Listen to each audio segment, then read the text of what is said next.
Thank you very much. You may be seated.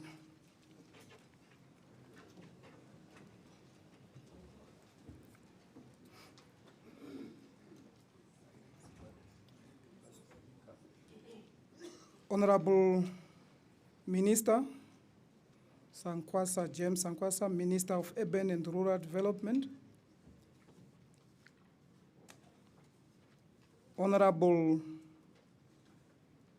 Ryan McNabb, Governor of Hardap Region, and the other governors present, if any. Honorable Simon Quoper, the chairperson of Hardap Regional Council, and the other chairperson from Cadres and Omaheke Regional Councils present, and all regional councillors, Your Worship, the Mayor of Marinta Municipality, represented by Councillor Ayman, and other mayors from various local authority present, including the chairperson of the village council and other honorable local authority councillors. Commissioner Michael Motong from Public Service Commission.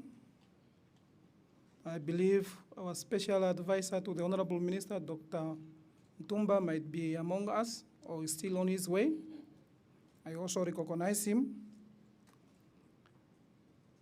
The Chief Regional Officer of Hardap and other Chief Regional Officers present here, and other officials from various regions present. The Chief Executive Officer of Marinta Municipality, Mr. Paul, and other Chief Regional Officers, Chief Executive Officers of other local authorities present here, and other officials from local authority, our facilitators, our invited guests, media and press, ladies and gentlemen, good morning. I'm Sindimba Pietro Sikongo, one of the executive director within the Ministry of Urban and Rural Development, and I'm going to be the director of ceremony of this official opening of our program for the induction of the newly elected regional and local authority councillors, including the senior staff management from regions and local authorities. Our program for the official opening, before we are going to go through the whole program, allow me to request Honorable Councillor Harold Kamburute, our councillors for Rehoboth Urban West constituency, to open our event with a scripture reading and a prayer. Honorable Kamburute, the floor is yours to open our event with a prayer. We can give him some minutes.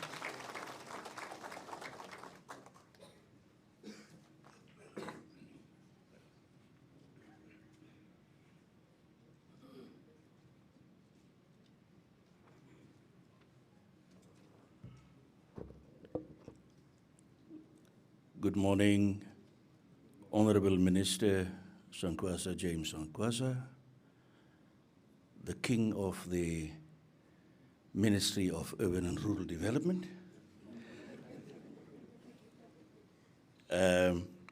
Honorable Governor, Ryan McNabb, Regional Governor, Honorable Governor of the Cadres Region, Gerkie Witbooi, Honorable Governor of the Omaheke Region.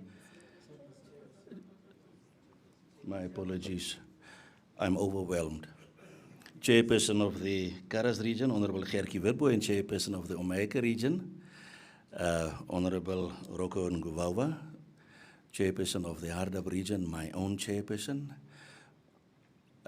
representative of the Mayor of Marintal, all protocol observed. I didn't know that I was supposed to do this, but Exodus 14:14 teaches us that we should be at peace because God is going to fight our battles for us. He is our refuge. He is our protector. He's the one that looks after us. And if I look at myself as a fallible human being, I can find nothing that I could offer for my salvation. And all that I would need is I need to bow down as possible, as far down as possible, in order to be acceptable for the grace of God. There's nothing that I can do as a human being to secure sanctity and peace, to secure health and wealth. There's nothing that I can do to secure proper government in our region, in our country. There's nothing that we as human beings can do. All we need is to acknowledge that we need the Lord. That's all we need. If I look at my sinful life, what is it that I can offer? Nothing. I need to reach out on a daily basis. I need to pray every day, lead us not into temptation, but deliver us from evil. So, ladies and gentlemen, let's bow our heads in prayer. Dear Lord up in heaven, hallowed be thy name. Thy kingdom come, thy will be done. That's how we were taught to pray in the Lord's Prayer. And today we give thanks for all the blessings that we have enjoyed up till today. But the greatest of all, the blessing of health. Thank you for everybody whom you have guarded safely on their journeys to the Hardap region. Thank you for protecting us from all the evils. Thank you for delivering us from accidents, sickness, and disease. And thank you for blessing us with love and joy in our hearts. Unity of purpose, that's what we pray for. And as we embark upon this very important induction program for the week, I pray that we all contribute constructively to the upliftment and the empowerment of us as councillors so we can do our job to the fullest of our capacity. We thank thee so much in Jesus' name. Amen.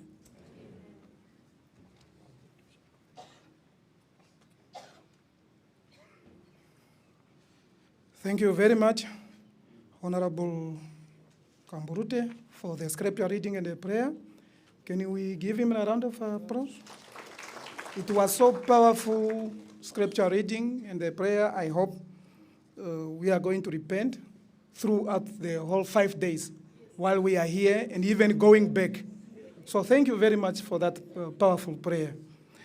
Honorable Minister, Honorable Governor, Honorable Chair, Your Worship the Mayor and honorable members.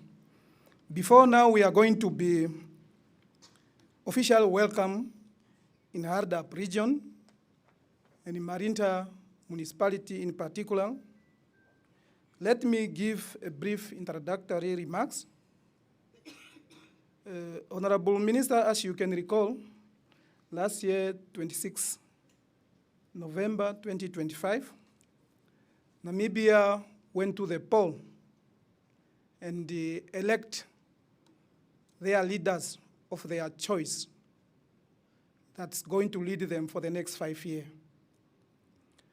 And through your office, you decided that before we are going to engage in deep in executing our roles and responsibility as regional and local authority councillors, induction have to be undertaken. And you have been in all corners of this country, starting from Kavango East, we went to Oshana, we went to Erongo, we went to Uchodonjupa. Now we are here in Hardap, and we are going to finalize Inomaheke for the local authorities. You decided and put aside some of your heavy responsibility and said, I'm going to talk to my co-leaders, because you alone in this ministry, you cannot succeed. You need the regional and local authority leadership in order for the mandate of the ministry to be efficiently and effectively to executed. So today we are here with 3 regions, that is the host, Hardap, and we have got Karas and also Omaheke, and some local authorities within those regions. So for the honorable ministers to know whether everybody is here, Honorable Chair, it's not for me to say that one of the honorable regional local authority is not here. It's for the chairperson. If you are 7 in the region or 8, then you only stand 5. You have to explain yourself to the honorable minister, where are the rest? Honorable Chair, be ready, Your Worship the Mayor, be ready when I'm calling your local authority or regional council. So, Honorable Minister, you have met the governor of the region, you have met the chairperson of the host of the region, and you have met the representative of the mayor of Marintas.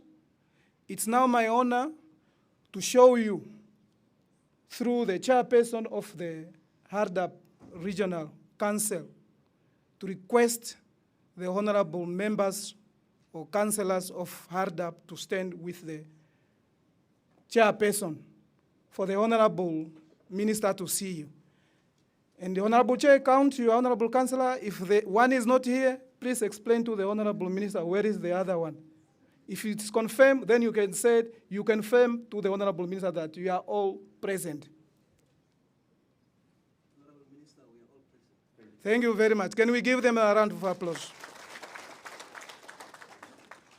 Honorable Chair of Karas, my honorable, can you stand with your honorable regional councillors, and if there is no one, explain to the honorable minister where is the honorable councillor. If it's confirmed, then you can confirm to the honorable minister. Okay, thank you very much. A round of applause. Honorable Chair for Omaheke, can you raise together with all honorable members of Omaheke Regional Council if they are here? If not, please confirm or report to the honorable minister.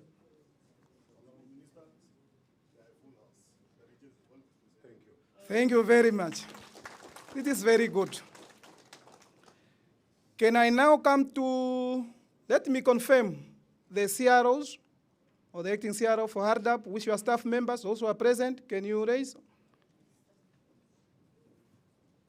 Okay, thank you. Hardap regional councils, they are present official with their CRO. Can I go to, give them a round of applause. Can I go to Karas, the CRO? Is the acting, eh? With your officials? Only one? Oh, they are here, okay. Very good. That Karas officials. Omaheke, the CRO, together with the officials. I saw the CRO. Okay, that is the delegate from the officials of Omaheke. Can we give them a round of applause? Your Worship, the representative of the mayor, can I request you of Marinta to stand with the rest of the honorable local authority councillors of Marinta?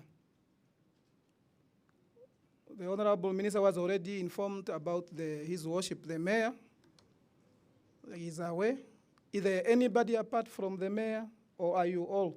Please report to the honorable minister. Honorable Minister, we are all present. Okay, thank you very much. Let me do this one. The CO for Marintas with your official, I saw him. Where is your official?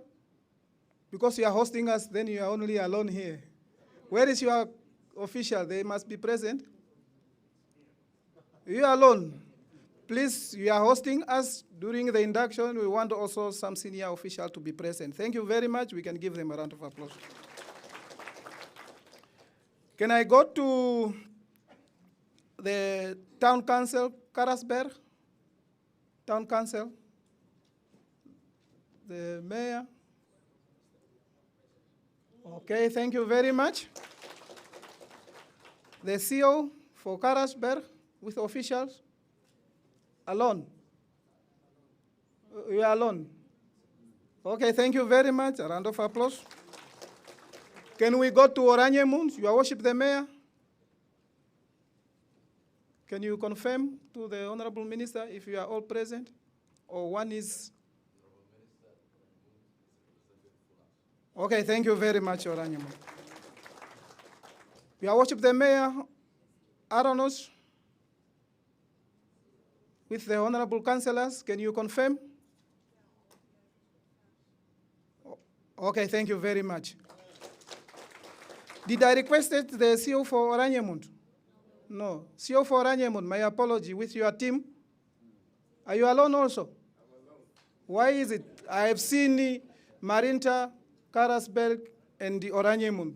Please make sure that you are also joined by some of your senior staff members. Thank you very much. And Aranos, the CEO and the official? Also alone. Was the message different what we passed to other local authorities? Okay, thank you very much. We'll sort it out. Village Council, Goas. Your Worship, the chairperson of Goas, with your team, can you confirm? Okay, thank you very much. CEO and official of Goas. CEO? Acting CEO?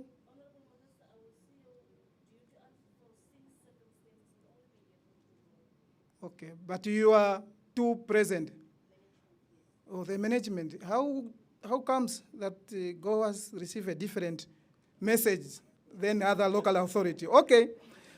Gibeon, Village Council, Your Worship, the chairperson. Can you confirm? Okay, thank you very much. A round of applause. The CEO for Gibeon and staff members.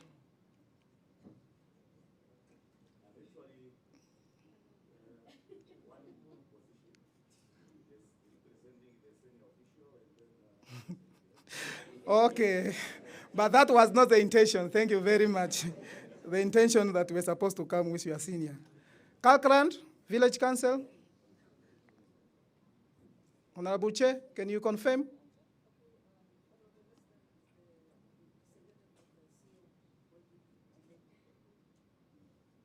For the honorable members first, full house. So you are giving an apology for the CEO and the team. Thank you very much. Maltahaye, Honorable Chair, with your team, can you confirm to the Honorable Minister?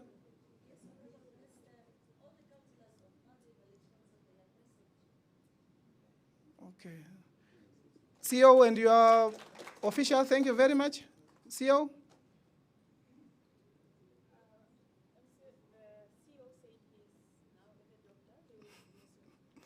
You are? You are an official, senior staff member. At least. I have seen some are coming too. All right, thank you very much. A round of applause to them. Honorable Chair, Stampede Village Council, with the honorable members, can you confirm?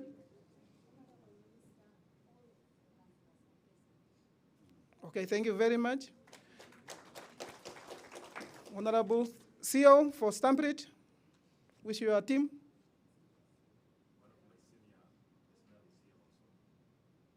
Okay, one of your seniors is also here. Thank you very much. Honorable Minister, from the look, all honorable councillors are present. So, and the representative of the CEO are also present. We hope some will also join us.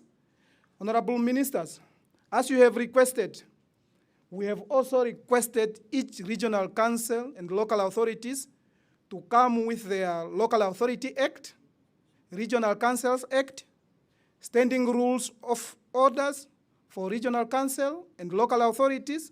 We also requested them to come with the code of conduct for members of regional councils or local authorities and the public Procurement Act during this induction. I hope and believe that honorable members and senior officials, you came up with those documents during this induction for the full 5 days. So that is what we have requested them as per your directive, honorable ministers. And this is my short introduction that when we are going to break from this official opening, I will announce later on where we are going to have our induction venue. So with that, Honorable Minister, through you, Honorable Governor, Honorable Chair, Your Worship the Mayor, it's now my honor to invite Honorable Rion McNabb, the Governor of Hardap Region, to welcome us all to this induction workshop. Honorable Governor, the floor is yours.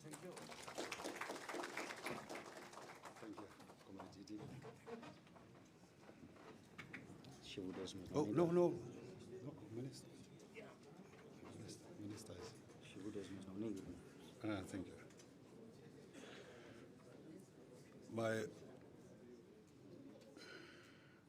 My honorable minister is here, more senior than the governor, national leader.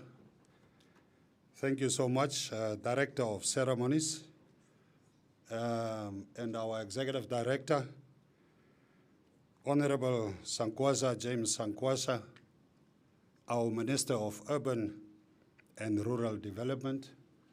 I acknowledge respectfully your presence, and we are so much happy to have you here in Hardap region. Honorable Simon Gerardus Koper, our chairperson of the Hardap Regional Council, Honorable Gertjie Witbooi, chairperson of the Karas Regional Council, and Honorable Rocco, chairperson of the Omaheke Regional Council.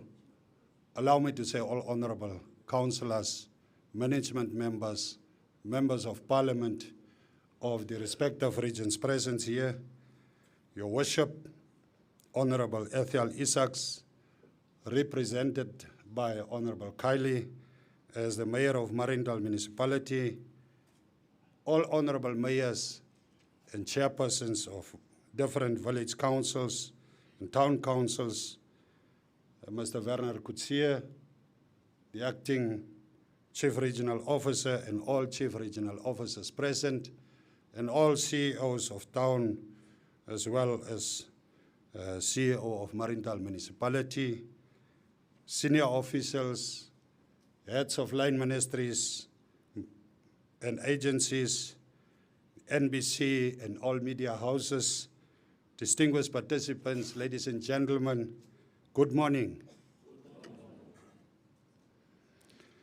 It is indeed my honor and privilege to welcome you all to the induction workshop for regional and local authority councillors, management cadres and chief executive officers. This gathering is an important step in strengthening leadership and governance within our regional and local institutions. Honorable Minister, allow me to extend a special warm welcome to our Honorable Minister of Urban and Rural Development, Honorable James Sankwasa. Your presence here today reflects government's commitment to strengthen regional and local governance as a key pillar of national development. I would also like to warmly welcome all honorable regional and local authority councillors of Hardap, Karas and Omaheke. The people of these regions have entrusted you with the responsibility to represent their interest and to work towards improving the quality of life. Ladies and gentlemen, regional and local authorities plays a crucial role in implementing Namibia's development agenda as outlined in the 6th National Development Plan and the Swabo Party Manifesto Implementation Plan.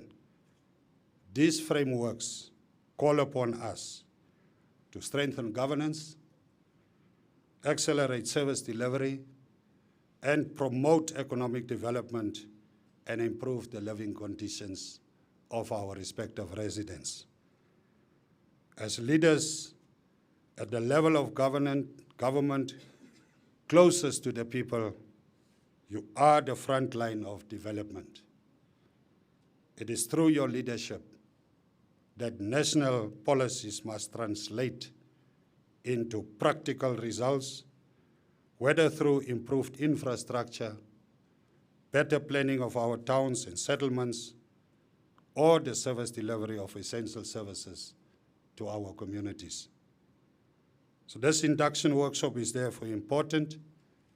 It aims to equip councillors with the knowledge and understanding required to effectively carry out their responsibilities, while also strengthening cooperation between political leadership and the administrative structures of your respective councils. So, honourable councillors, public office is both a privilege and a responsibility.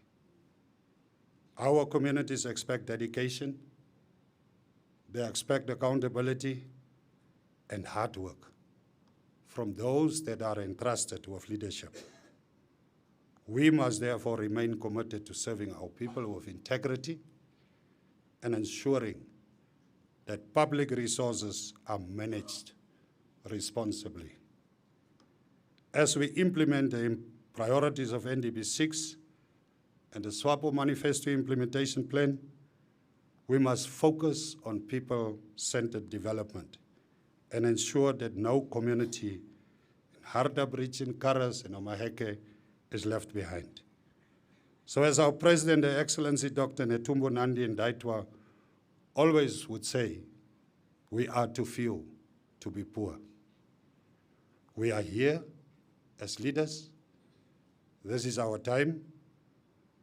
And let's change the status quo.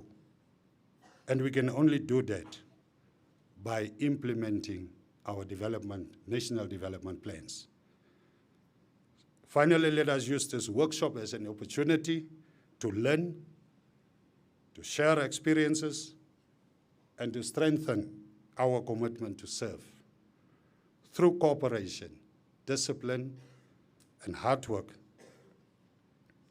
we can ensure that our councils deliver meaningful development for the people we serve. With these few words and remarks, I welcome you all and wish you fruitful deliberations and a successful induction workshop. May God bless our regions. Thank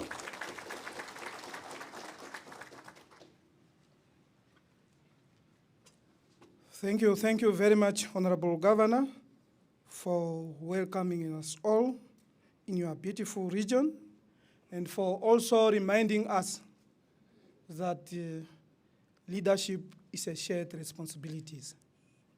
And it's all of us present here today that we should not blame anybody else than ourselves if service is not delivered. Because that is what we have promised during election, isn't it? So then when things is not going well, it's us who are present here to be blamed, nobody else, because we promise. That's why they have put us into power. Thank you, Honorable Governor, once again, and can we give him a round of applause? Honorable Minister, Honorable Governor, Honorable Chair, Your Worship the Mayor, before I invited the Honorable Minister to address us, I would like to also mention that I was reminded that we are live. There are viewers who are following us through this process. There are also listeners who are listening to us throughout this process. And I also recognized you. And within our facilitator, I have seen the commissioner from Public Service Commission. They are also here. Commissioner Michael Mutunga and the team. I saw him in the morning. I hope he's still here. With your team, I also recognize you. And we have also NIPAM, they will be with us. Ministry of Justice and Labor Relationship, they are also might be here. And also ARC, they will be here through the Regional Council. And the Ombudsman's Office, they will also be with us during this induction. And others who will be going to facilitate during the course of this week. Please, I also recognize you all, including our officials that are also going to present some activities or programs. So, Honorable Minister, I have indicated it already that you have gone through almost the whole countries. And this is the last cluster for the regional councils, as I have indicated, where we have got 3 regions. But for the local authority, as I've said, we are going to finalize after next week in Kobabis. Some might ask, where is Kietmansop? Where is Rehoboth? They are not left out, eh? They will also be inducted. We're looking at the numbers so that we can harmonize the numbers of the participants. They will join us in Omaheke, Kobabis. So thank you very much. With that, Honorable Minister, and with the request of the participants, please join me now to invite the Honorable Minister, Sankwasa James Sankwasa, to address us. You can give him a round of applause as he's stepping to the podium. Honorable Minister, the floor is yours.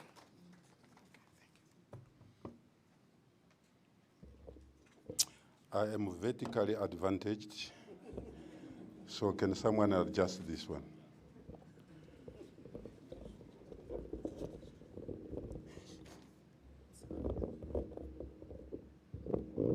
Let's be seated, colleagues.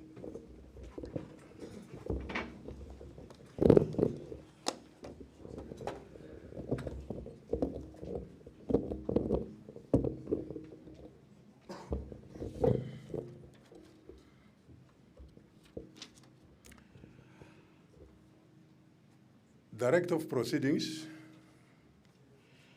thank you for the benefit of time management. Allow me to stand by the protocol already established. Although I have to single out the reception, wonderful reception received from the Honorable Governor of the host region. And ladies and gentlemen, I'm back home.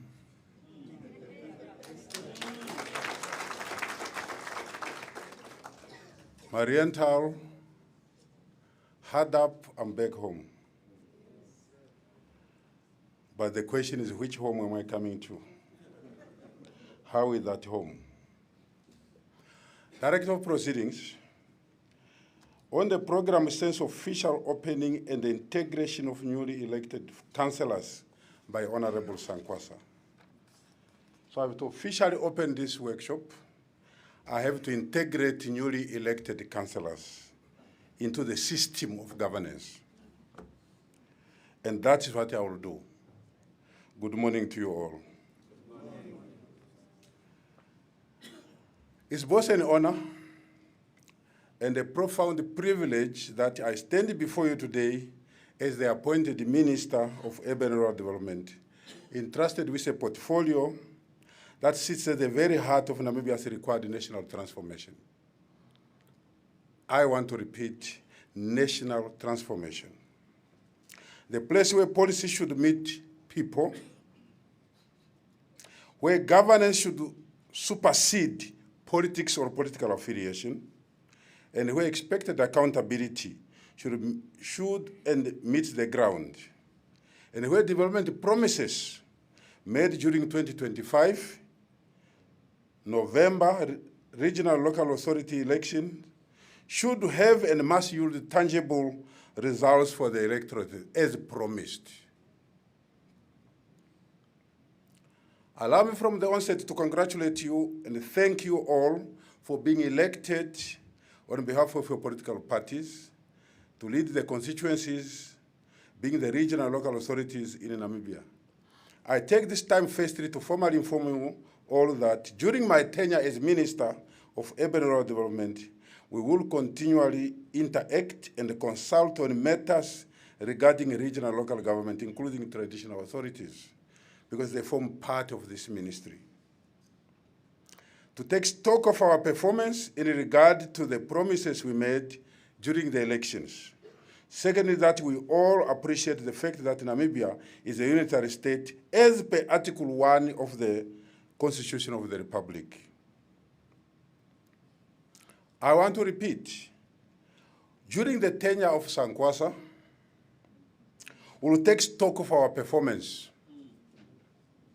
And in this line, all chairpersons of local authorities, chairperson of regional councils will enter into a performance agreement with the Office of the Minister. Annual performance. I will evaluate the performance of every chairperson. And you have to account. Article 1 of the Constitution states, the Republic of Namibia is hereby established as a sovereign, secular, democratic and unitary state founded upon the principle of democracy, the rule of law and justice for all. Rule of law. This translates into the fact that the rule of law must be respected by all political parties and citizens of this country. This further becomes the legal background requirement that all political leaders elected are duly bound to take an oath before becoming councillors. They take an oath because there is a requirement for the rule of law. Declaring and swearing that they will uphold, protect, and abide by the Constitution and all the laws of the Unitary Republic of Namibia. If anybody else is found operating outside the laws, then you must know you are playing offside, and the goal cannot be scored. In the Unitary State of Namibia, the executive powers over the Republic of Namibia as a country vests in the President, Her Excellency Netumbo Nandi Ndaitwah, and the Cabinet, who exercises executive power over the Republic of Namibia in terms of Article 27(2) of the Namibian Constitution. The executive power is in the President. And that provision says the executive power of the Republic of Namibia shall vest in the President and the Cabinet, not any regional or local authority councillor. I must emphasize that the executive power of the Republic of Namibia is constitutionally not provided for at the regional and local authority level. Therefore, there is no local or regional council in Namibia that exercises executive authority and they do as they want.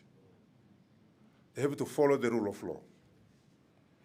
The clear understanding of this constitutional provision should be enough to remove the current notion and misunderstanding which is deliberately being created by prophets of political doom in some regional councils and regions that such councils have executive powers to even overturn decisions and directives of central government. It will not happen. I believe and understand that both regional and local authority councils are misled by the provision of Article 103, sub 3, stating that every organ of regional and local government shall have a council as the governing body freely elected in accordance with this Constitution and the Act of Parliament referred to in subsection 1 hereof. With an executive and administration, with an executive but without executive powers. You just have an executive and administration, which shall carry out all lawful resolutions and the policies of such council, subject to this Constitution and any other relevant laws. The resolutions of council, whether local or regional, have to be lawful resolutions made in terms of the Constitution and in terms of the enabling statutes, not outside the law. Director of Proceedings, dear participants, ladies and gentlemen, Article 102 dealing with the structures of regional and local government states under sub-Article 1 that for purposes of regional and local government, Namibia shall be divided into regional and local units, which shall consist of such region and local authorities as may be determined and defined by an Act of Parliament. And this core, the regional units are established and managed under the Regional Councils Act 22 of 1992 as amended, while local units, local authorities are established and managed in terms of local authorities Act 23 of 1992 as amended.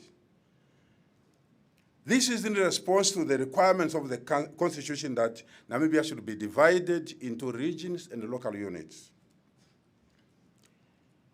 As a result of the constitutional and all these relevant laws, all councillors as political leaders in Namibia are required before assuming office to take an oath to protect, defend, uphold the laws of the Republic before a magistrate in case of the Regional Council Act or Local Authority Act, in accordance with Section 9(1) for the Regional Council Act, or Regional Councillors, while in the case of local authorities is Section 10 of the said Act. So all councillors are duty-bound to take lawful resolutions subject to the Constitution, and all relevant laws applicable to such councils. Any resolution taken outside these legal instruments is ultra-vires and unenforceable, eventually bears unnecessary consequences. Both regional and local authority councils have been issued with codes of conduct, issued in terms of these enabling laws. These codes were issued by the minister as per Section 10(3) of the Local Authority Act, as amended Section 9(3) of the Regional Council Act, as amended. It is, however, disappointing that a person who went to the electorate on his or her own accord now decides to demonstrate bad conduct after he's sworn in as a councillor. By demonstrating such bad behaviors, one demonstrates to the public how his or her upbringing has been. You're not pleasing anybody, you are demonstrating the character of your family. A person with a proper upbringing will obviously know and check his or her behavior in public. Director of Proceedings, dear participants, there are no two executive power levels in the Republic of Namibia. There is, therefore, any regional local authority council that believes and understands that it can and will operate on its own accord, like being in a federal state, model of governance must be prepared to stand on its own without leaning on central government, because its operations are not within the legal parameters of the Constitution and the other relevant laws of the Republic. This must be clearly known to whomever and whatsoever, that there are no two levels of executive authority in this country. Director of Proceedings, dear participants, ladies and gentlemen, the theme of this induction is accountability is the bedrock for effective governance to achieve effective service delivery in a regional and local authority. Accountability and nothing else. For many reasons. This is because the daily cries of the Namibian people are for better and improved service delivery by all organs of government, irrespective of political affiliation, eradication of corruption in its forms, and accountability for all actions we in government and leadership take. Namibians are not asking for the impossible from us. They want what is considered fair, what is decent for quality, dignified life, and what every citizen in a democratic nation deserves. Because Namibia is founded on the principle of democracy. What are those issues that the public expects? One, better and relevant education for their children. For too long, we have produced people who mostly know how to read and write, but without particular relevant market-driven, market-demanded skills. So there is an urgent need for regional councils and local authorities to become partakers in the education of the nation. Because you have to identify what skills you need in your regional council, in your local authorities. And it's not just a responsibility of the Ministry of Education. You have to train your own people for your own service. In this score, the public service rules are very clear as to who is responsible for both in-service and long-term training. Regional councils have got that duty. Local authorities have got that duty. So let's be involved in the training and development of staff members. That will be relevant to our councils.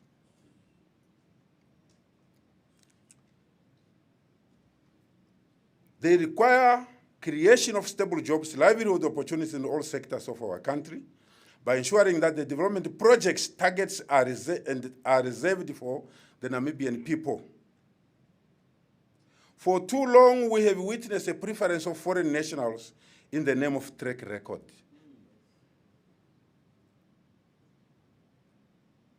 And the cheapest price being offered, without even qualifying how do you arrive at what is called the cheapest price.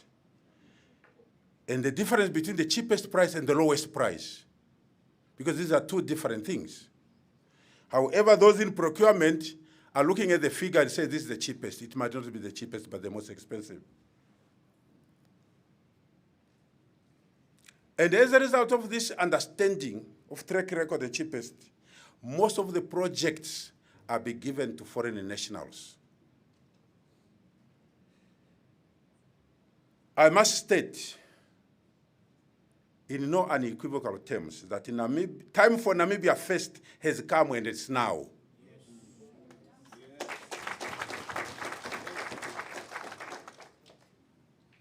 Why do I come to that conclusion? Because from my perspective, change comes in two forms. Either we transform this country, regional local authority councils, by step-by-step transformation. It's a change. Either we achieve change through revolution, and we are going to take the second one. We shall revolutionize change, because 35 years is too long. Too long. We have to create revolution. I appreciate the fact that charity begins at home, but it does not end there. So we are not saying we are going to exclude foreign nationals. They will be included, but they must not be in the forefront. Our procurement must be geared towards the very clear objective stated in Section 2, subsection B of the Procurement Act. The law is very, very clear. And what are those objectives? One, to promote, facilitate, and strengthen measures to implement the empowerment and industrialized policies of the government. Empowerment and industrialization of this country. That's the first objective of this law. The job creation for Namibian citizens first. The empowerment of Namibian registered small and medium enterprises, women and the youth by creating economic opportunities for them and enhancing their participation in the mainstream of the economy.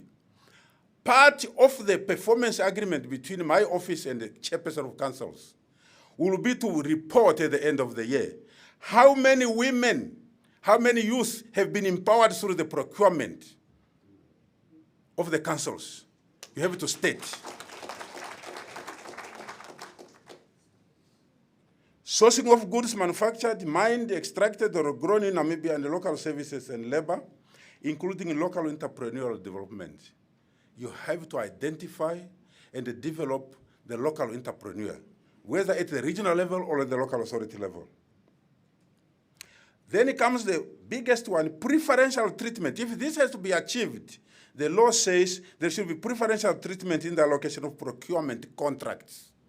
Preferential treatment. Namibia first than anything else. That's the law. However, we have a problem.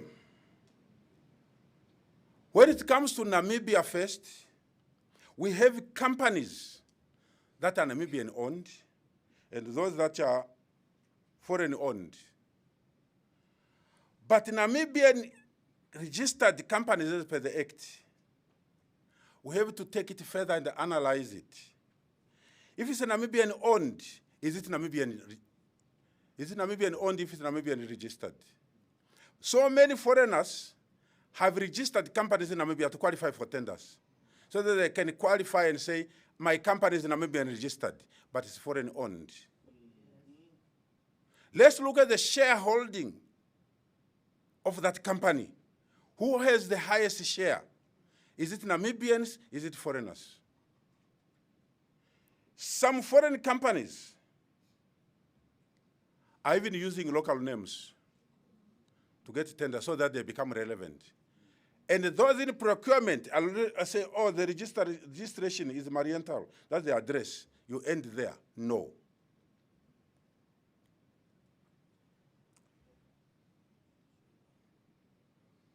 The procurement committees of many regional and local authority councils have decimally failed this country by prioritizing foreign-owned companies, owned by, in most cases, by people who are not even registered voters in this country. For too long, this has perpetuated, and it must stop now. Regional and local authority councillors, you have to monitor this aspect from your procurement committees. We cannot have Namibians standing in the sun, standing in the rain to vote, but when it comes to eating, they have become second citizens. We cannot continue that trajectory. If they are there to sweat in the sun, they must be there to sweat in eating.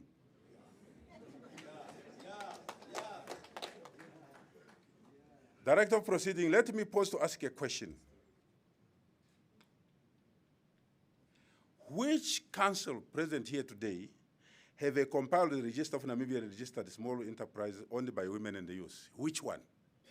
Is there any local authority, is there any regional council that can tentatively say, this is our register for companies owned by women, companies owned by physically challenged people, companies owned by the youth. So we are geared towards developing these people. Is there one council? And if it's not there, go and do it as you leave from here.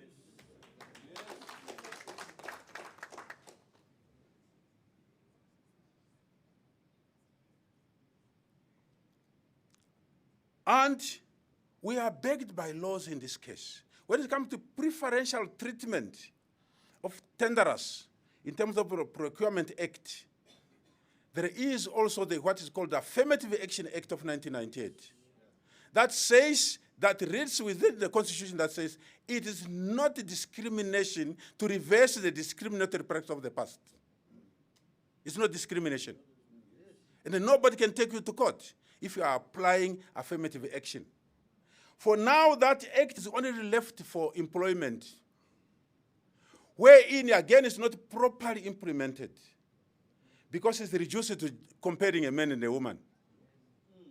Instead of affirmative action, the whole public service has gone for gender balancing. And I hope the public service commissioners, I'm told, are here. Gender balancing is not affirmative action to compare men and women. After the interview, two men are the top, the third woman is no, we take the woman because that's affirmative. It's not affirmative action. The point is here, Affirmative Action Act 1998 talks about equal representation of all Namibians in all sectors. Equal representation. No dominance of a single ethnic group in the institution or the department. Let us read our laws and understand our laws properly. Because we have used affirmative action wrongly. And affirmative action must be found in education, it must be found in procurement, it must be found in all spheres of operation of this government service. We need to embark on redressing and escalating unemployment by creating even temporary employment for our unemployed masses through temporary jobs such as cleaning of our dirty streets and bush environment. It's surprising that most of the local authorities are very dirty, to say the least. And it pains any Namibian-loving person that when we got independence, the first 10 years, Windhoek, Namibia, was declared the cleanest town and city in the whole Africa. The cleanest. Today is the dirtiest. That's the trophy we've got. And this has replicated in all local authorities. As if councillors, as if staff members are not driving on the same streets to see this type of garbage on the road. We even bypass with your car. You don't even stop to say what is going on. CEOs of local authorities, chairpersons of local authorities, regional councils, the condition of the local authorities must be addressed urgently. Because if it's not done, it violates the provisions of the law.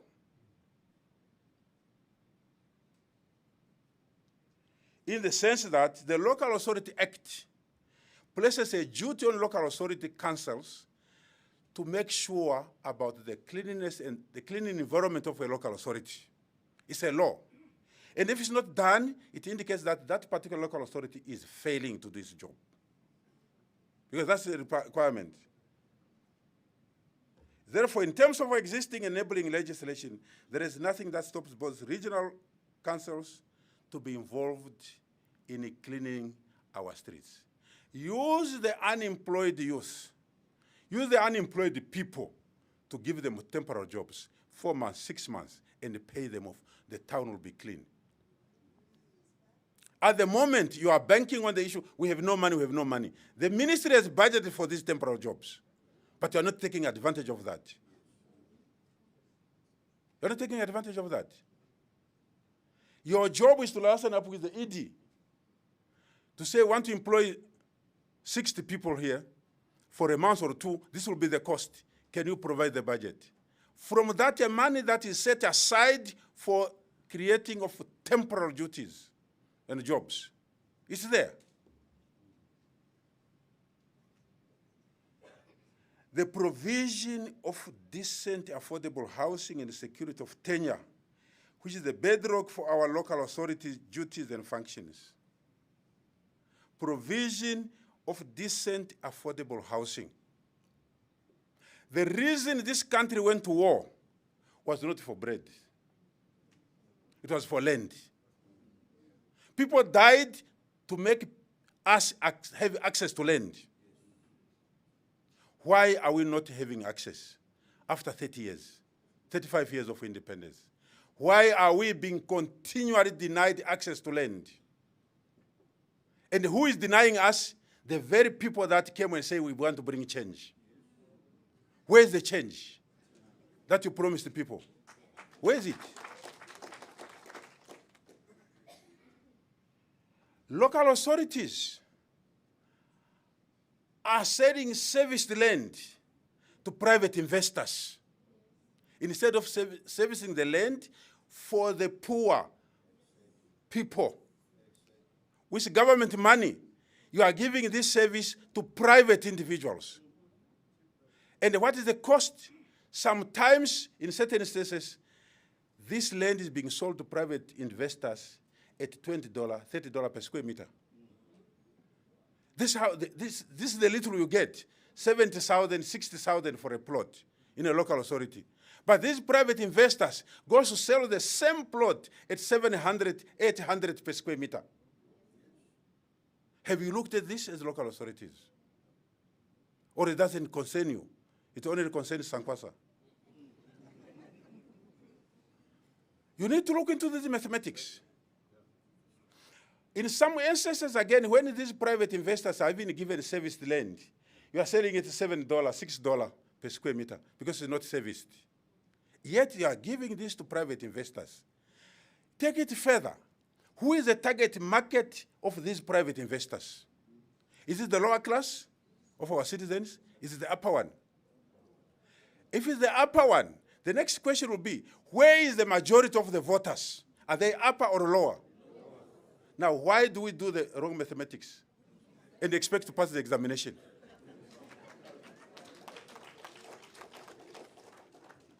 So, therefore, henceforth, as I announced it last week in Ochwarongo, there will be no serviced land serviced by government money, and you may think government money, I'm referring to the ministry. As a local authority, you are still a government institution. No serviced land serviced by government, whether municipality or local authority, will be sold to private investors. Nothing. Make people buy land directly from you. They are making applications. Why don't you sell them the land? At the same cost of $30 or $50,000. Let them build their own houses. Let them look for their own builders without pushing them to go and buy from the investor.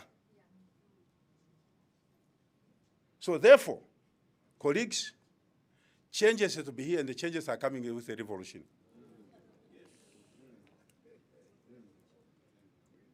Our people must have access to land. Who is denied land? It's those that are in informal settlements, living in shacks. Have we asked ourselves, who are these people? Who are they? Is the clerks? Is the police constables? The military? The nurses? The teachers? Those that are lorry paid. Because somewhere, somehow along the line, government was misguided through advice from experts. Before independence, this apartheid government used to build houses. It was involved in construction of houses, particularly for staff members, for government employees. And the government along the way, after independence, were advised, no, this is not a core function of government. Let the government just give housing allowance to staff members, and then let them buy from the market. Right now, the allowances that were considered to be enough are no more enough. What should staff members do? They can't afford to buy houses. They're getting allowances, but they are in shacks. We need to address this anomaly urgently.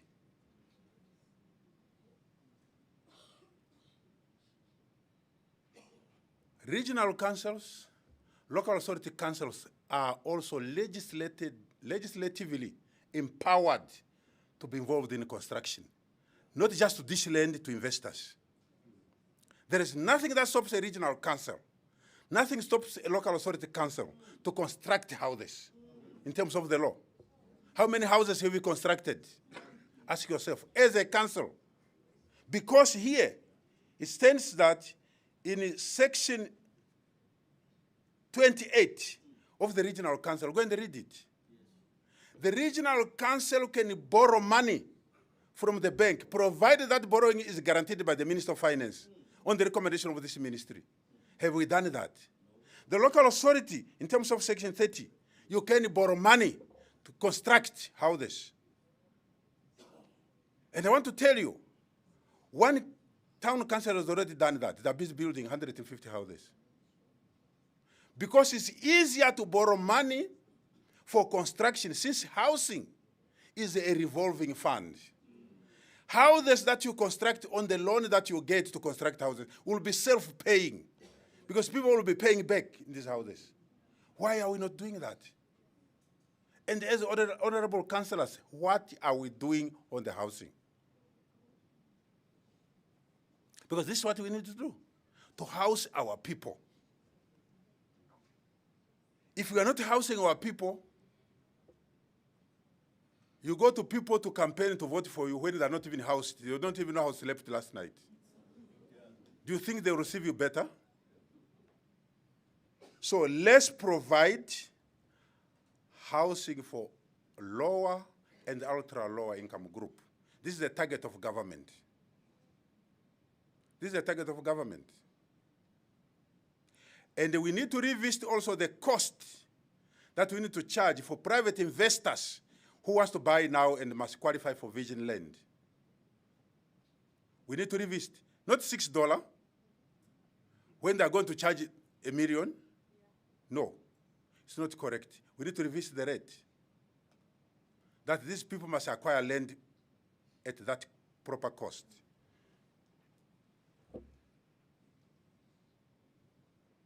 For too long, we've relied on central government for everything.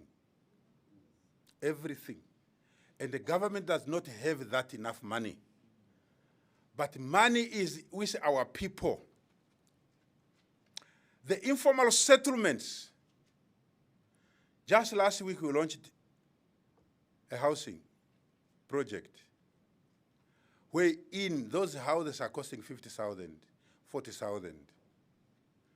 Let's encourage partners in the housing sector. Those that come up with alternative building materials, those that come up with the precast building houses. Because for too long we have believed that a house must only be done with bricks and mortar. That's not the house. A house, as long as it's properly constructed, but no prefab. Because there is a difference between prefab and alternative building material. Prefab absorbs water and they don't last so people will find it difficult to maintain. But those that are built out of concrete slabs, of alternative material, last because they are weatherproof and they are waterproof. So let's start changing our mindset and accept that we have a duty to provide housing to the majority of our people. We have a duty to replace all these informal shacks with proper housing, which can be done by even those owning barber shops or cutting hair. That can be shopkeepers, security guards, laborers, cleaners. They must own houses in this country. For now, we have kept them out of the market. Yet we are in the offices. Yet we say we're working for Namibians. Which Namibians are working for if our people are suffering?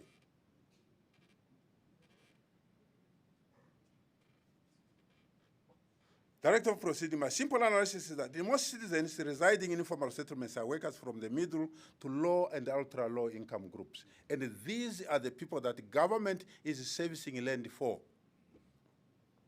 not for private investors. We need to accept the fact that shacks must be eradicated in all our local authorities to create a decent accommodation that enhances the image of our local authorities and our citizens. I therefore call upon all companies specializing in alternative building technology and precast building technology, not prefab, as I said earlier, to become partners of government in the provision of housing to our needy people. We require local, reliable urban and rural infrastructure, road infrastructure. In most towns, the potholes look like fish ponds. And you don't care. And on top of that damage, you don't prioritize that, you prioritize traveling, subsistence traveling, at the expense of infrastructure development. There are 2 local authorities last year. When I stopped them from going for the Lesotho Games or Swaziland Games, they made all that noise. The end of the month, they could not even pay salaries. But there was money to travel. There was no money for salaries. This scenario of traveling at the expense of development is being addressed aggressively. And as I said, this is an executive and the code of conduct and the laws are there. In terms of Article 41 and 40 of the Constitution, the minister is constitutionally legislated and empowered to give directives. And when the directive is misinterpreted, ignored, you must know what the consequences should be. You must know. There are so many local authorities, especially here in the South, that thought because they were either under a different political party, they could operate outside the government. You will account.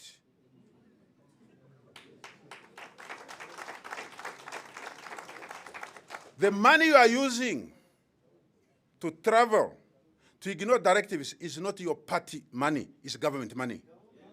It's not your political party money. If you want to do as you want with your traveling on your political affiliation, use your political money, not government money. State money is for government use.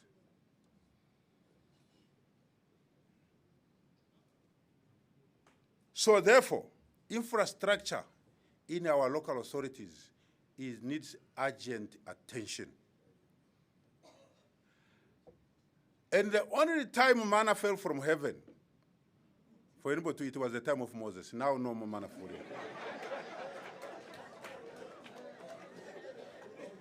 And the Moses is not here anymore. So therefore, we have to work and work.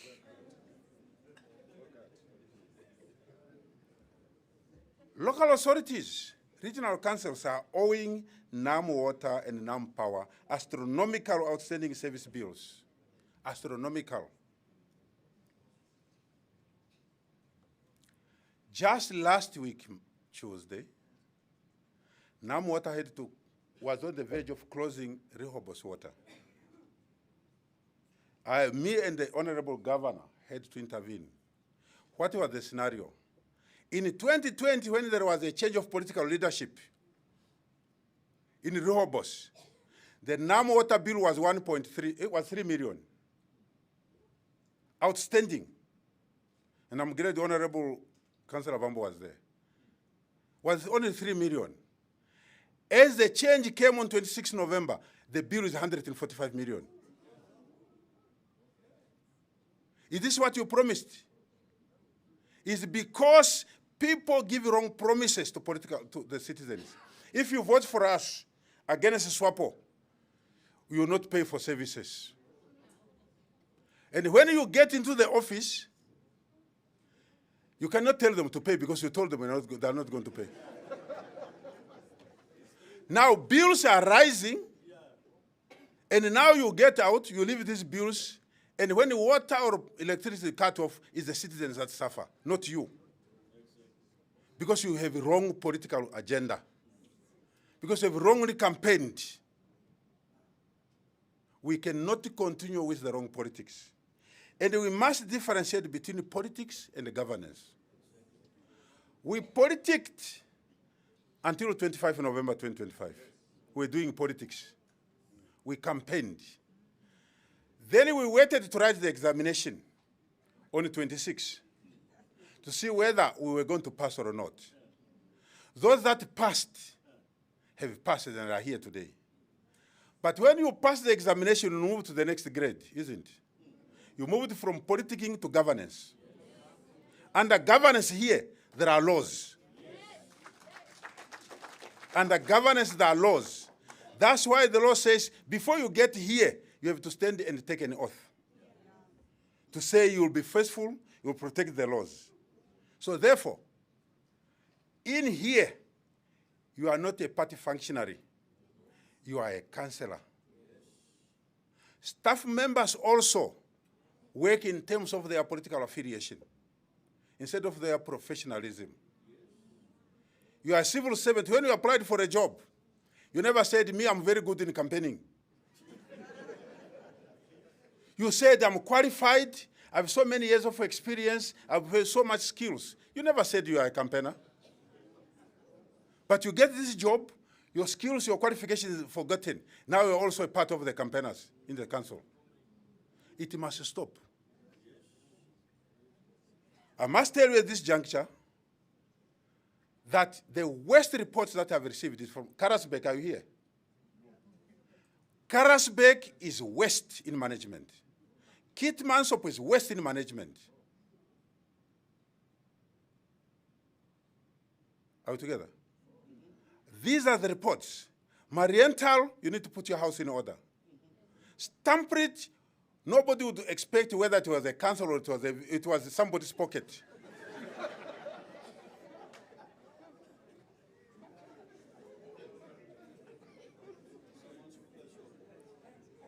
We cannot run councils as cooker shops. There are laws. And this induction speech I'm making is not the first one. I'm still coming individually for councils. You will have to account. The fact that I did not come here last year, it was just that I was too busy. The time was short before elections. But I want to tell you that you must go to section 92 of the Local Authority Act and see the 3 grounds that you will urgently call for urgent elections. We're not going to wait until the next election. Where a council is failing to perform its duties in terms of the Local Authority Act, that council will go and will call for elections. That's the law. So therefore, don't think because you are elected and you keep telling people, do you know who I am? It will not go to save. Because if you don't know yourself, what do you want to know?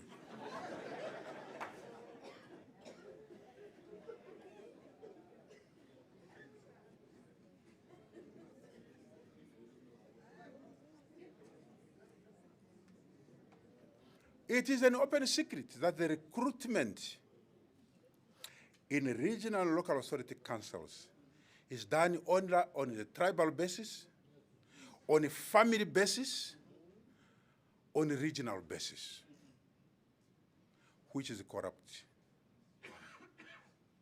Corruption in recruitment, wherein those that are skilled and qualified are not even shortlisted. Where they are shortlisted, they don't make it through the interview because they are not from our political party. They are not from our region. They are not from our tribe.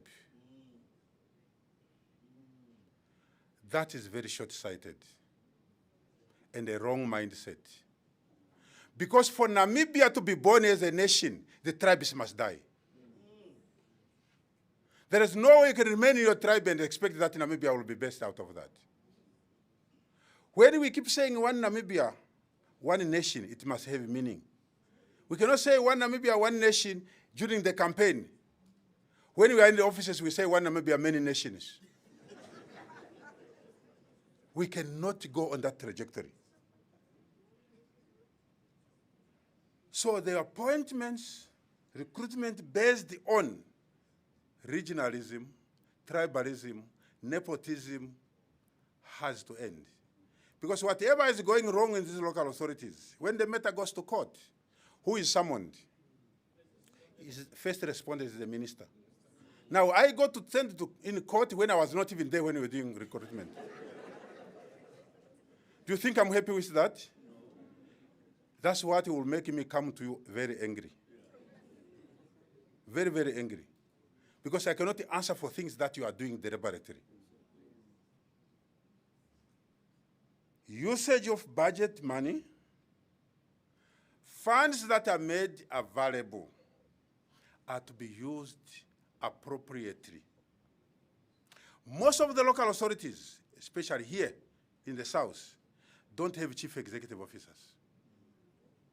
Because the councillors want to have their hands there. You have only acting. 5 years a person is acting. If he's good in acting, why is he not good in appointment? Why? And why does a person accept to act for 5 years?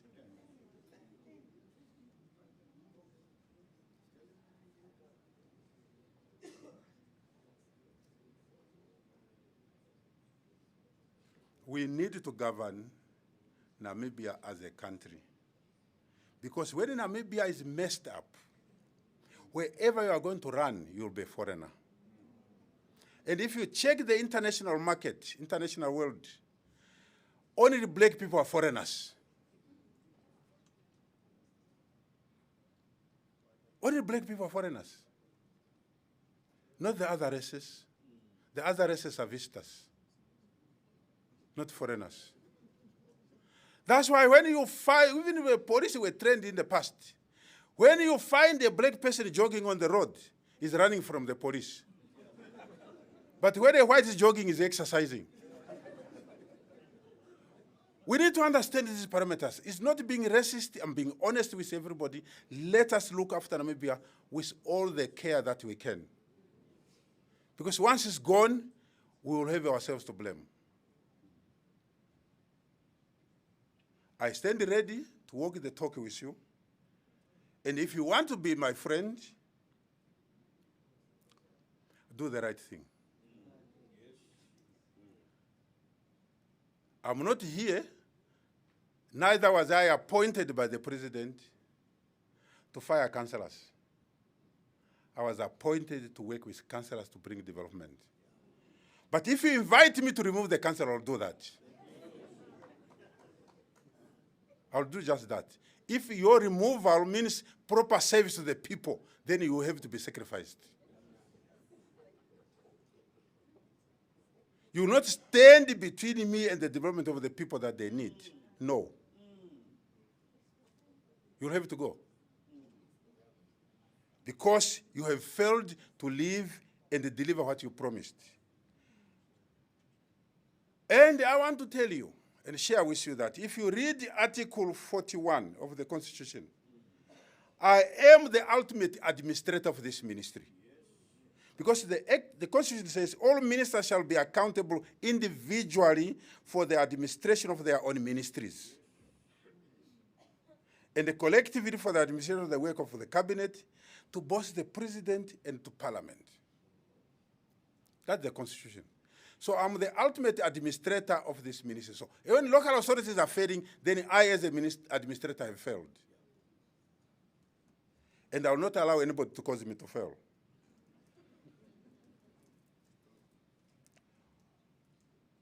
During the Alan meeting in Swakopmund last year,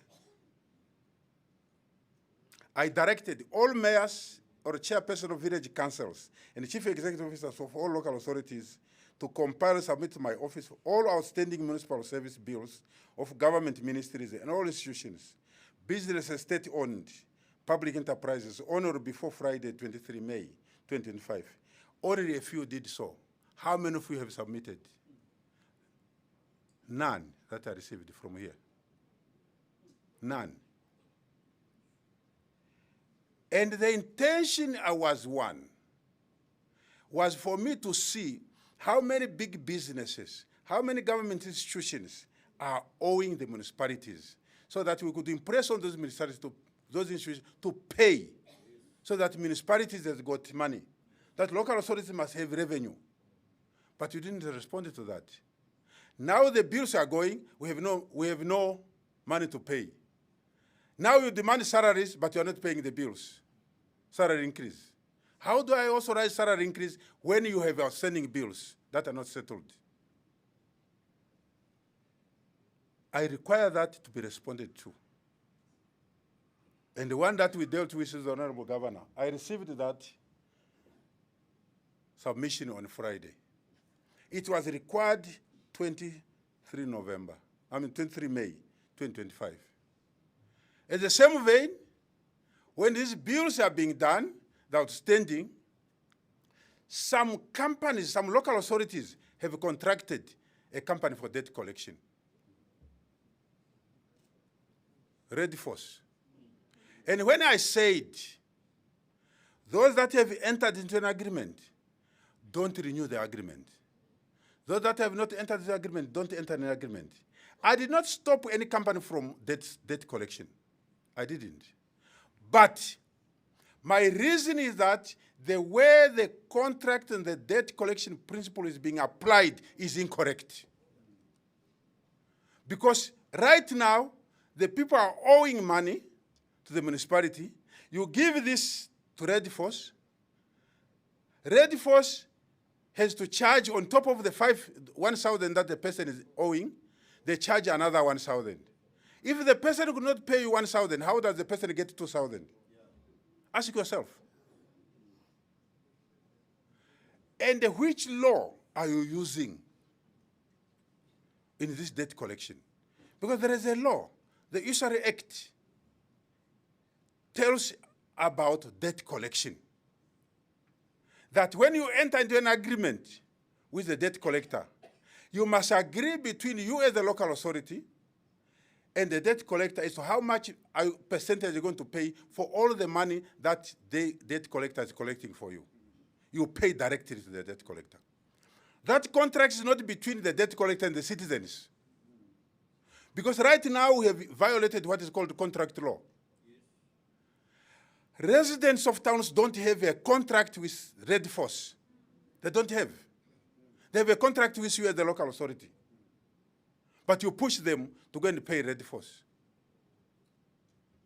You push them when they have no contract. And you even go and violate the State Finance Act, wherein when the person is not paying, they remove the water meter. The water meter is a state property that must never be in the possession of a private company without treasury authorization. You are violating all these laws deliberately because either your hand is in the till. We cannot continue on that way. Citizens of this country have suffered from our wrong actions. Wrong actions. If the agreement was just between Red Force and the municipality, it would be understandable. But when it's extended to the citizens that don't have a contract, everything is wrong there.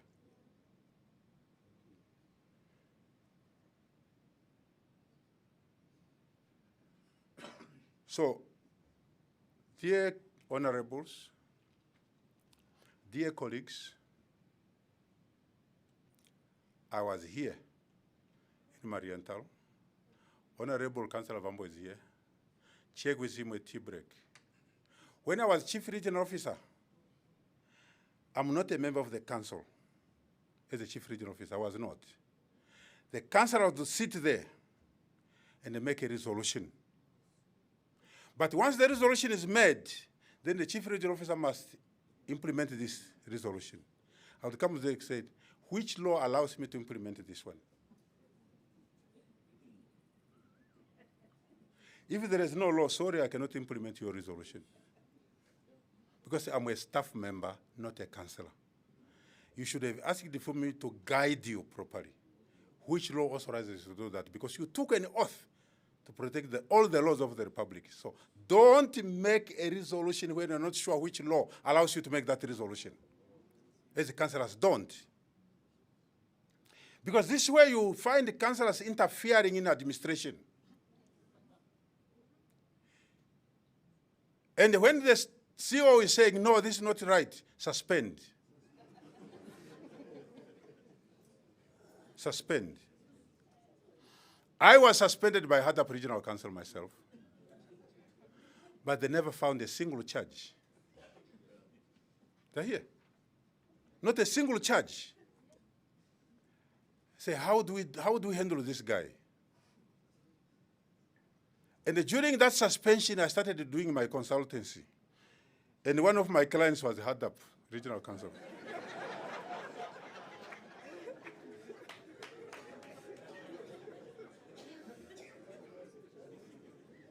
To train the regional councils in governance. So, chief regional officers, chief executive officers, don't fear to tell your councillors, say, this is against the law. It's your duty. Because you said you are skilled. Inform them to say, this cannot be done because of A, B, C, D, E. If they violate it, let them do it, but they must not come to you to say, why didn't you advise us? Because that's what I experienced. I'm giving Haddap when I was here. When the issue in Haddap became hot, the politicians turned around. You see, this is what happens when you employ unskilled people. The politicians turned around against the directors. So be careful. Administrators, do your job correctly. Don't work because you want your contract to be extended.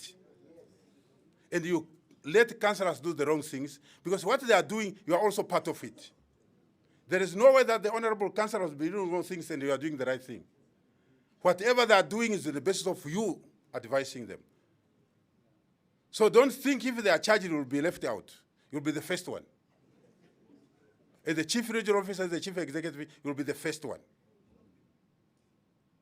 And where a particular chief executive officer is doing everything wrong, and the councillors are standing on the way to deal with that chief executive officer, then the councillors must fall by the side.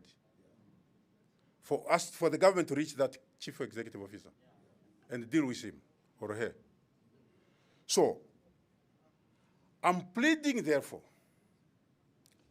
don't interfere in administration, but intervene. Two things. Where the situation requires a council to intervene, you have to intervene to correct the situation. Because staff members are also not perfect. They take advantage of the councillors. And they start doing wrong things. There are 2 appointments that have stopped in this country since in the last 10 months. Wherein, by the time the position is advertised, you hear that it's already allocated to someone. And as the person goes around and says, it's just a formality, that's my post. We have to move away from such perception, from such actions. Recruit the right person with the right skills for the right job. That way, even you as a councillor, you'll be seen to perform. You'll seem to be performing.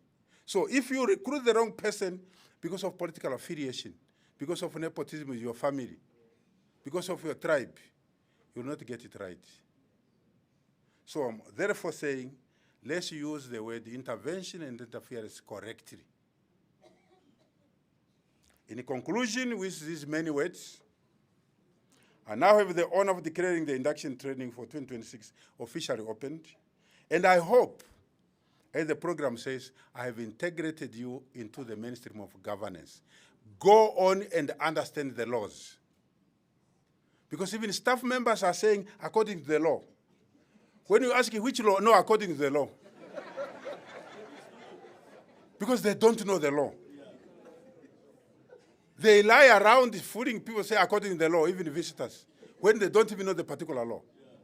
So let's read the law, which we took an oath to uphold. We took an oath to protect. Let's read. Let's not rely on staff members. Sometimes whose experience is obsolete already. Because experience expires. If it's not renewed, it expires. So let this week be a week of reflection, strategy setting, unity creation, above all, progressive analytical thinking. I thank you all.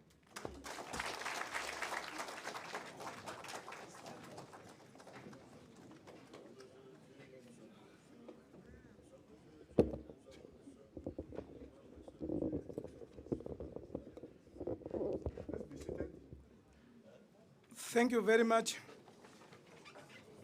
Honorable Minister.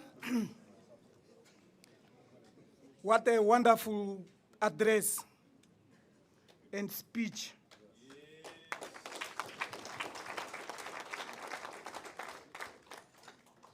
That was Honorable Sankwasa, James Sankwasa.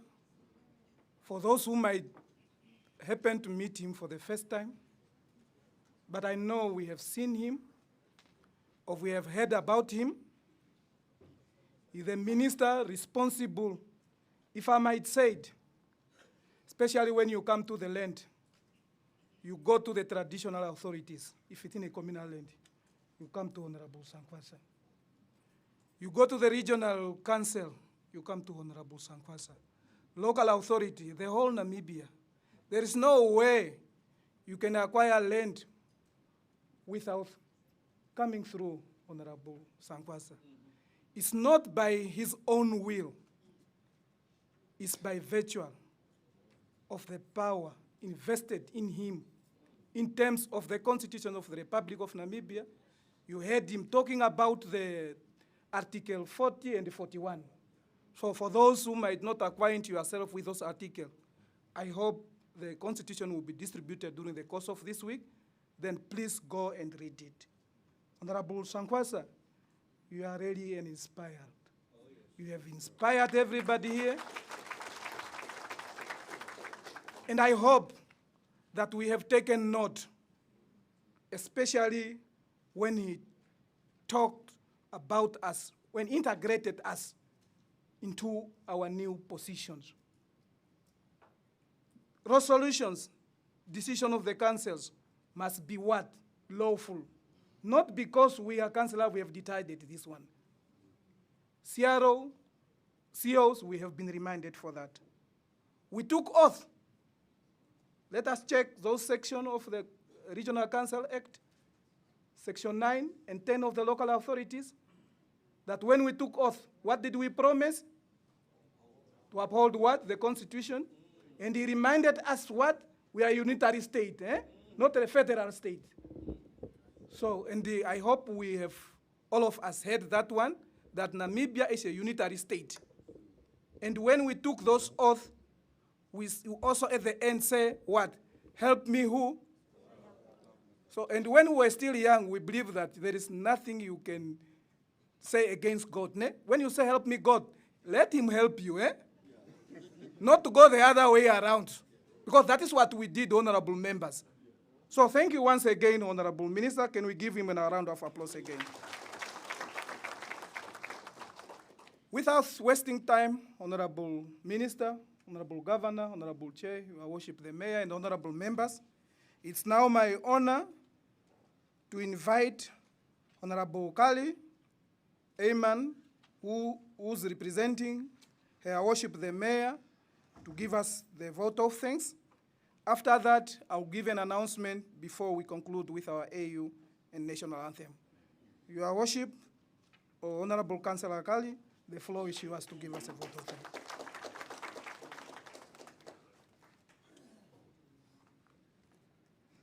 Honorable Minister of Urban and Rural Development, Honorable Governor of the Hardap Region, Honorable Chairperson of the Regional Councils, Honorable Councillors of the Regional Council, Honorable Councillors of the Local Authority Councillors, distinguished officials from the Ministry, Chief Executive Officers, esteemed guests, ladies and gentlemen, good morning. It is both an honor and a privilege for me to stand before you today to deliver the vote of thanks at the conclusion of this very important induction workshop. On behalf of the Mariental Municipality and the broader community we serve, I wish to express our sincere appreciation to the Ministry of Urban and Rural Development for organizing and hosting this meaningful initiative. An induction workshop such as this are not merely a formal gathering. They are also vital platforms that equipped our leaders with knowledge, insight, and guidance needed to serve our communities with integrity, accountability, and dedication. I would also like to commend the facilitators, the presenters, and the organizers who will share their expertise and experiences during this workshop.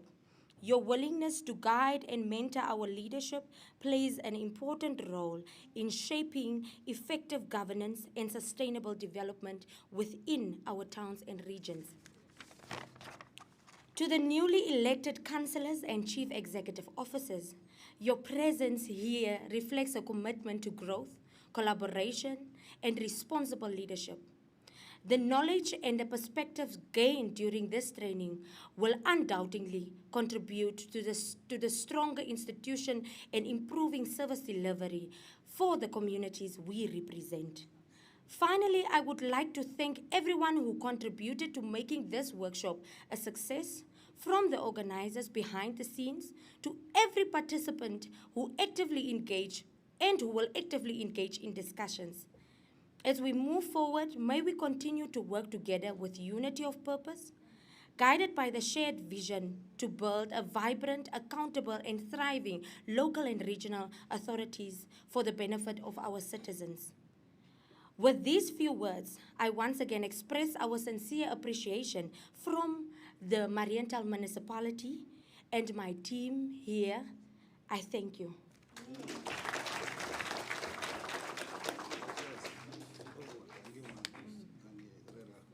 Thank you very much, Honorable Ayman, for giving us a vote of thanks. Can we give a round of applause? I hope she did not forget anybody. All of us, we have been appreciated, and we also appreciate you for standing in for Her Worship the Mayor. Thank you very much. So as I have promised, I'm now going to give some announcement before we can conclude. The first announcement, as I have indicated, that we are going to break into two groups. The Regional Council is going to be having their induction at Mariental Hotel. I think we all know, the main road, that's Mariental Hotel. And for the local authority, we'll go to Fit 3, near the swimming pool over there. If my memory in Mariental can recall me well, if we can go back here, eastern side of ShopRite, we follow that road straight, I think we are going to see the swimming pool, if my memory can recall well. So, but we can follow those local authorities that know the area. For some of us, we might not be acquainted. And we have got dedicated staff members from the ministry that are going to assist us. I would like to call them so that we can see them through the permission of Honorable Minister. That at the local authority, we are going to be represented there by Mrs. Frida Andreas. She's the director for regional and local. She's here. So anything that we might need, please, we have to contact her.